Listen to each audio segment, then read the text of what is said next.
नमस्कार, आप देख रहे हैं स्वामी न्यूज और मैं हूं राजीव शर्मा।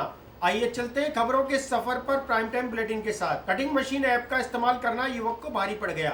युवक ने ऐप के माध्यम से किसी छात्र से संपर्क किया। उसी समय पीड़ित के खाते से 44,000 रुपए की राशि कट गई। युवक ने कृष्णगंज थाने में मुकदमा दर्ज कराया। पुलिस मामले की जाँच कर रही है। एक शिकायत दर्ज कराने ऐप में चला गया। ऐप में मैंने शिकायत दर्ज कराई तो उन्होंने मेरे से OTP नंबर वगैरह मांगे तो मैंने OTP नंबर दे दिए। उसके बाद में थोड़ी देर बाद उसको पता चला कि मेरे अकाउंट से 44,215 रुपये निकल गए। कृष्णगंज थाना क्षेत्र में युवक के साथ ऑनलाइन धोखाधड़ी का मामला सामने आया। इस संबंध में पुलिस ने जानकारी देते हुए बताया कि युवक द्वारा कटिंग मशीन से संबंधित ऐप में शिकायत दी गई थी। छात्रों द्वारा OTP मांगा गया और बैंक के अकाउंट से 44,000 की रकम कट गई। इस संबंध में कृष्णगंज थाना पुलिस ने मुकदमा दर्ज कर जाँच शुरू कर दी है। शाम को दिनांक 30/4 को ये श्री अरुण कुमार जी गोदा थाने पर उपस्थित हुए और उन्होंने एक रिपोर्ट दर्ज कराई कि मैंने CLG कटिंग मशीन रिपेयरिंग के बारे में कोई जानकारी ली। मैं किसी रॉन्ग साइड में वो ऐप में चला गया और मैंने शिकायत दर्ज कराने ऐप में चला गया। ऐप में मैंने शिकायत दर्ज कराई तो उन्होंने मेरे से OTP नंबर वगैरह मांगे तो मैंने OTP नंबर दे दिए। उसके बाद में थोड़ी देर बाद उसको पता चला कि मेरे अकाउंट से 44,215 रुपये निकल गए। इस रिपोर्ट दर्ज की। इस रिपोर्ट पर हमने 420 पे मुकदमा दर्ज करके और अनुसंधान ये बैंक उन्होंने लिखा है ऐप में दिया। उन्होंने CLG कटिंग मशीन की ऐप में ऑनलाइन शिकायत दर्ज कराई थी। ऑनलाइन शिकायत करने के बाद उसके अकाउंट से पैसे गए हैं। श्री मसानिया भैरव धाम राजगढ़ चैरिटेबल ट्रस्ट द्वारा 3 मई को भैरव धाम राजगढ़ मुख्य मंदिर पर 7वां सर्वजातीय निःशुल्क सामूहिक विवाह सम्मेलन का आयोजन किया जाएगा।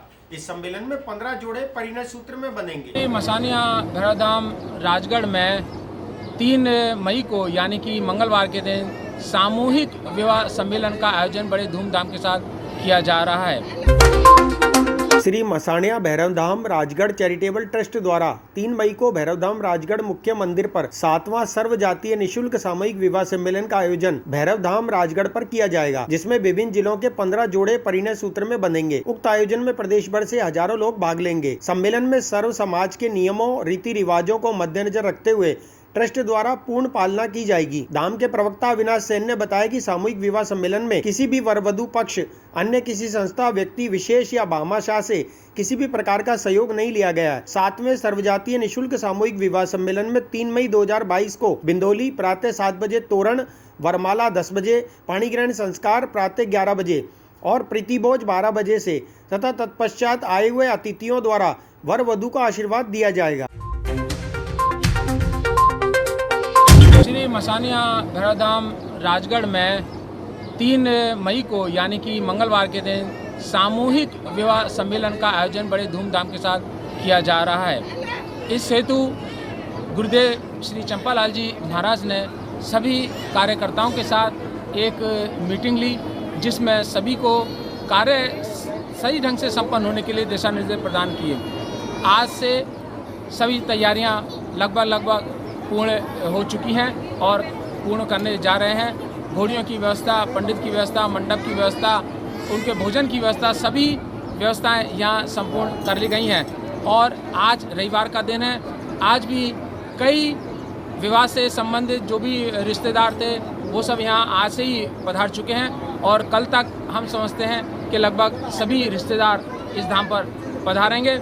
मैं गुरुदेव श्री का आभार व्यक्त करता हूँ सभी वर वधू और उनके रिश्तेदारों का कि जिन्होंने ऐसे प्रयास इस धाम पर किए और वर वधू को अच्छा आशीर्वाद गुरुदेव श्री के द्वारा अवश्य मिलेगा, ऐसी हम कामना करते हैं। जो विभिन्न कार्यक्रम होते हैं मैं उसकी रूपरेखा आप लोगों के बीच में रखना चाहूँगा, लेकिन उससे पूर्व जो हमारे अंदर बातचीत हुई थी उसके तहत सर्वप्रथम गुरुदेव सिंह ने हम सभी को यही आदेश दिया है कि आप पहले सच्चे मन और श्रद्धा के साथ सोच लें, क्योंकि 3 मई को जो कार्यक्रम होने वाला है वो समय का इतना बराबर रहेगा कि आप थोड़ा सा भी अगर लेट होते हैं या उस दिन नहीं आते हैं तो ये जो पूरी रूपरेखा ये पूरी अव्यवस्थित हो जाएगी।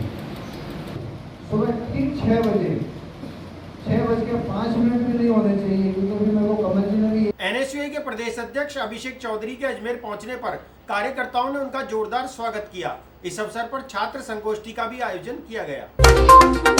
NSUI के प्रदेश अध्यक्ष अभिषेक चौधरी के अजमेर आगमन पर कार्यकर्ताओं ने उनको माला पहनाकर जोरदार स्वागत किया। इस अवसर पर प्रदेश कार्य समिति की बैठक का आयोजन मजदूर दिवस पर रखा गया। इस बैठक में छात्र संगोष्ठी का आयोजन भी किया गया।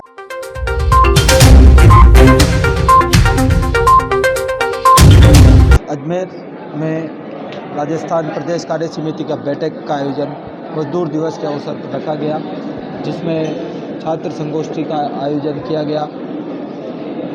मैं आदरणीय प्रदेश अध्यक्ष अभिषेक जी चौधरी का धन्यवाद देता हूं कि उन्होंने अजमेर के युवाओं और छात्र वर्ग के लिए अपना कीमती समय निकाला और अजमेर की NSUI को मजबूत करने के संकल्प के साथ आज उन्होंने पूरे अजमेर के युवाओं को संदेश दिया है कि संगठित होकर आने वाले छात्र संघ चुनाव में कैसे हम विजय हों।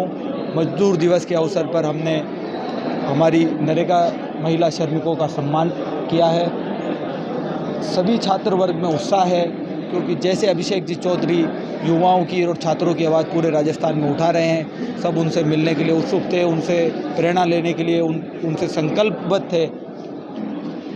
आज जो ये कार्यक्रम हुआ है, इससे पूरे अजमेर ज़िले में संदेश गया है कि आने वाले छात्र संघ चुनाव में NSUI अपना परचम लहराएगी। छात्र संघ चुनाव NSUI की मुख्य मांगों में से एक मांग रही है।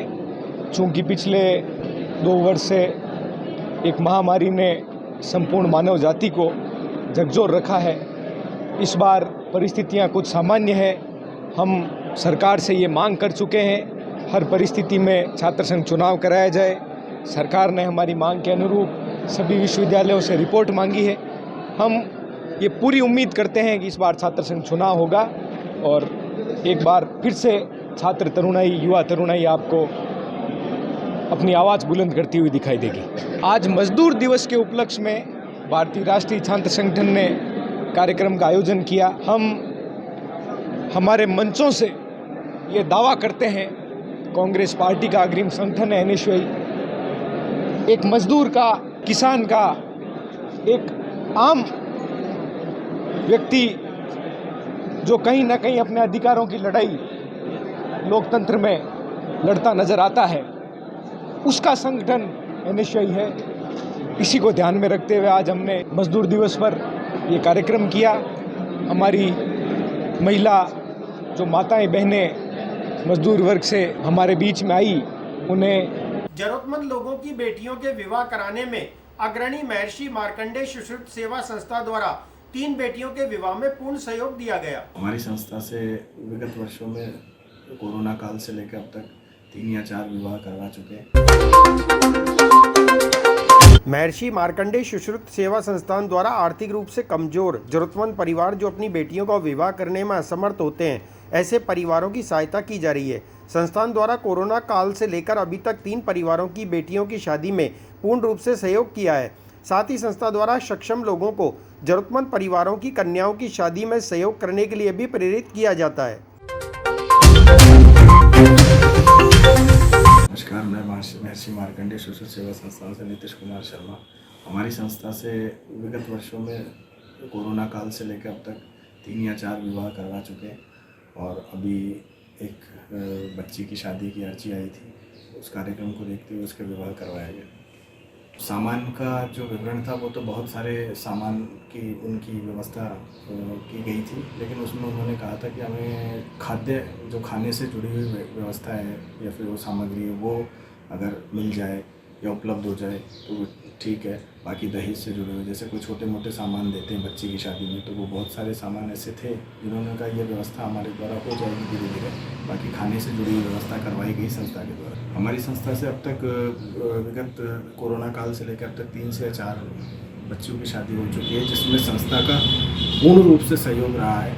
इसमें अपनी संस्था से खाने की जो भी सामग्री रही है वो किसी भी व्यवस्था मतलब किसी भी सीमा तक हो या कोई भी चीज़ मतलब किसी भी स्थिति में हो, किसी भी स्तर पे हो, वो खाने की व्यवस्था पूरी पूर्णतः की गई संस्था के द्वारा। कुछ दिनों पूर्व रामगंज थाना क्षेत्र में दंपत्ति के साथ हुई लूट के मामले में पुलिस ने एक आरोपी को गिरफ्तार कर लिया।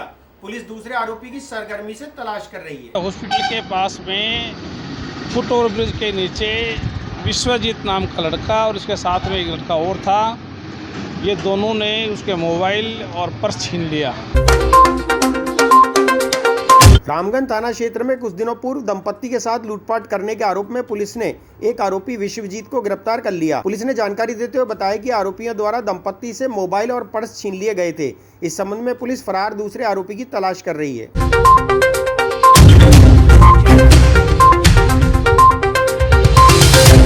ये 28 तारीख की रात्रि की बात है। हीरानंद चैनानी अपनी पत्नी के साथ जा रहे थे अपने घर पे, तो रेलवे हॉस्पिटल के पास में फुट ओवर ब्रिज के नीचे विश्वजीत नाम का लड़का और उसके साथ में एक लड़का और था। ये दोनों ने उसके मोबाइल और पर्स छीन लिया। उसके बाद में तुरंत आईपीएस महोदय को, शंकर दत्त जी को सूचना मिली। पूरी टीम हमारी सक्रिय हुई। सेकेंड डे इसको हमने गिरफ्तार किया। भोनाबाई से माल बरामद कर लिया गया है। दूसरा साथी की तलाश जारी है। आरोपी विश्वजीत है, भोनाबाई का रहने वाला है। पहले ये लोहा खान में रहता था। एक इसका दोस्त अभी तक फरार है, उसकी तलाश जारी है। इसके खिलाफ नहीं, इसके साथ में जो उसके खिलाफ काफ़ी मामले हैं, इसके खिलाफ नहीं है। ये मोटरसाइकिल पे महिला कोई जा रही है स्कूटी पे, उनका पीछा करके लूट करते हैं। ये अभी रेक की तो नहीं कह सकता मैं इसको, परंतु इसके साथ में जो लड़का है उसके पूर्व के मुकदमे काफ़ी दर्ज हैं। इसके पहला ही मुकदमा है। वैसे बेरोजगार हैं, कोरोना का धंधा इनके पास है नहीं, तो अपने पाराशर ब्राह्मण समाज द्वारा आराध्य देव महर्षि पाराशर का जन्मोत्सव मनाया गया। इस अवसर पर तीर्थ नगरी पुष्कर में कस्बे के विभिन्न मार्गों से प्रभात फेरी निकाली गई। धूमधाम से बनाया गया, जिसके तहत आज ब्रह्म चौक स्थित पाराशर मंदिर से भव्य वो प्रभात फेरी निकाली गई। जो पाराशर ब्राह्मण समाज द्वारा आज आराध्य देव महान ऋषि महर्षि पाराशर का जन्मोत्सव पर ब्रह्म चौक स्थित वेदव्यास पाराशर मंदिर में प्रातः मंगला आरती के पश्चात महर्षि पाराशर की झांकी के साथ समाज के सैकड़ों समाज बंधु और वेद पाठी विद्यार्थियों द्वारा प्रभात फेरी निकाली गई, जो कस्बे के विभिन्न मार्ग ब्रह्म चौक से बारी मोहल्ला, हनुमान गली, मालियों का चौक, चढ़ाव मोहल्ला, बड़ा गवाड़ा, सावित्री मोहल्ला, कालो का मोहल्ला, थला मोहल्ला, वीआईपी मार्ग, होलिका चौक, पिंदारों की गली, कुमार मोहल्ला, बद्री घाट, सदर बाजार, गऊ घाट भ्रमण के पश्चात यज्ञ घाट पर समाप्त हुई। प्रभात फेरी में समाज बंधु, वेद पाठी विद्यार्थी भजन कीर्तन करते हुए महर्षि पाराशर के जयकारे लगाकर गुंजायमान कर रहे थे।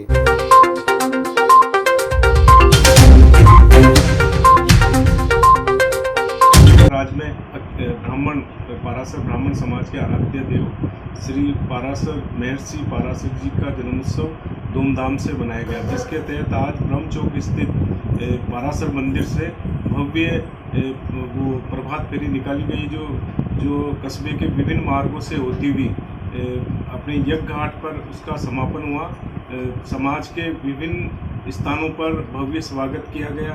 उसके पश्चात यज्ञ घाट पर भगवान का अभिषेक महाआरती की गई, जिसमें पुष्कर के जो विद्वान पंडित ओम जी, गुरु जी एवं वेद पाठी विद्यार्थियों द्वारा वेद मंत्रोच्चार द्वारा महाआरती का आयोजन किया गया, अभिषेक किया गया। तत्पश्चात प्रसाद का वितरण किया एवं शिक्षाविद ठाकुर प्रसाद जी पाराशर द्वारा महर्षि पाराशर जी की महिमा का गुणगान किया एवं उसके बाद मतलब भव्य भजन संध्या एवं प्रसादी का वितरण किया गया। कार्यक्रम आज पुष्कर जी में जो है हमारे पाराशर ब्राह्मण समाज के महर्षि पाराशर जी के जन्म उत्सव के उपलक्ष्य में भव्य आयोजन किया गया, जिसमें समाज के सैकड़ों महिला एवं त्रिगुण पावन बुद्ध पूर्णिमा पर्व 16 मई को पूर्णिमा के अवसर पर मनाया जाएगा। इस आयोजन से पूर्व आज बच्चों ने बुद्ध चित्रकला और सामान्य ज्ञान प्रतियोगिता में भाग लिया।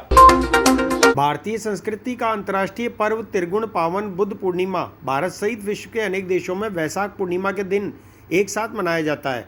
हर वर्ष की भांति इस वर्ष भी यह पर्व अजमेर में बुद्धा हिल्स स्थित बुद्ध ज्योति विहार में पूर्ण हर्षोल्लास के साथ मनाया जाएगा। कार्यक्रम की इस कड़ी में आज बुद्ध चित्रकला और बुद्ध सामान्य ज्ञान की प्रतियोगिता रखी गई थी, जिसमें 65 बच्चों ने भाग लिया। प्रथम आने पर प्रत्येक प्रतियोगिता के लिए प्रथम पुरस्कार 1000 रुपये, द्वितीय पुरस्कार 500 रुपये और 10 अन्य सांत्वना पुरस्कार 100 रुपये के रहेंगे। इसमें प्रथम इनाम जो है दोनों प्रतियोगिताओं में अलग अलग है। पहला इनाम जो है पुरस्कार जो है वो 1000 रुपये का है, द्वितीय जो है वो 500 रुपये का है और 10 सांत्वना पुरस्कार हमने रखे।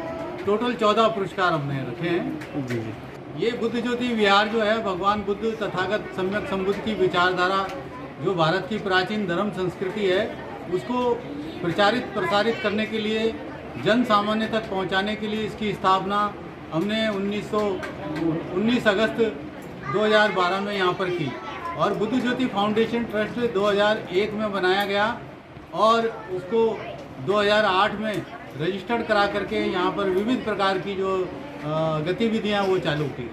जब घर में छोटे छोटे बच्चे भगवान बुद्ध के बारे में जानते हैं और उनके बहुत ही आकर्षक उनका जीवन का जो वृत्तांत है उनको समझते हैं तो उनके मन में बहुत श्रद्धा पैदा होती है और बच्चे ये जानते हैं कि किस प्रकार से हिंसा नहीं करनी चाहिए, किस प्रकार से चोरी नहीं करनी चाहिए, किस प्रकार से व्यभिचार या दुराचार से दूर रहना चाहिए और किस प्रकार से झूठ, निंदा, चुगली और मिथ्या भाषण नहीं करना चाहिए और नशीली वस्तुओं के सेवन से दूर रहना चाहिए। ये सब बातें भगवान बुद्ध की शिक्षाओं से सील के बारे में और मन को एकाग्र बनाने के बारे में और ध्यान साधना जो आनापान की विधि है उसको जान करके अपनी शैक्षिक विकास।